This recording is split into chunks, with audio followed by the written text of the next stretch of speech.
即係大家有目標嘅咯，大家都係有目標咁去生存咯。我叫做謝春梅，由今年嘅話就25歲啦。我係塘口本地人嚟嘅，我響倉東嗰邊，倉東村。而家嘅話就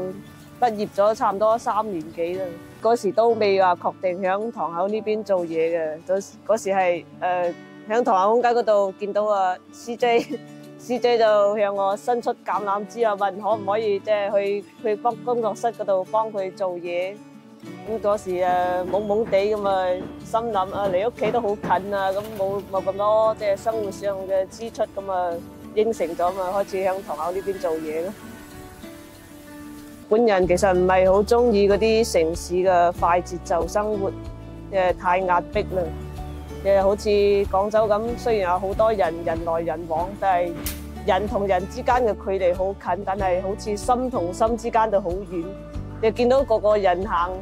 即係肩並肩，即係膊頭挨膊頭咁路過嘅，其實佢哋好似冇咩交流咁，即係好冇人情味咁咯。係啊，即係諗住即係自己中意啊嘛，可以即係做茶檔嘅話，時間會比較自由咯。即係唔單止可以即係長時間響塘口呢邊踎，得閒嘅話自己都可以即係休息幾日出去其他地方玩咁，去見識下其他地方。以前真係好無聊嘅，自己一個人喺度守檔，即係好似係舊年5月份，即係就係5·1之後，嗰隻第一隻貓出現咗啦，然後就開始日日餵佢，但係點知佢咁快2個月生幾隻出嚟，一隻生，有啲貓就開始累積起身啦，都比較開心咯，即係唔係話自己一個人喺度守店，大家其他人都覺得我好無聊，自己一個人喺度守店，其實唔係，我有幾個貓喺度。暫時都會喺呢度啦，因為我呢排都會喺度學習啲新技能，我呢排喺度學英語。係啊，即係自己話有啲技能，第日如果呢度開唔到啦，我可以即係有啲技能可以去做啲其他工咁，唔係話荒廢日日真係坐喺呢度打機。即係大家有目標嘅咯，大家都係有目標咁去生存咯。即係好似話我唔中意呢樣，我唔中意嗰樣，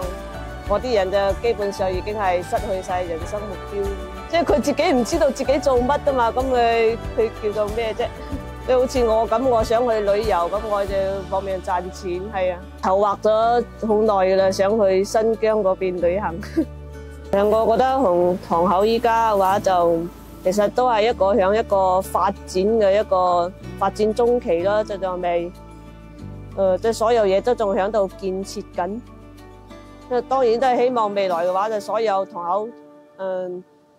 嗰啲工程啊，嗰啲嘢全部做好晒之後，就可以吸引更加多嘅人過嚟塘口呢邊啊嘛。呢邊興旺起身嘅話，大家其實生活上都會有好多改善嘅地方。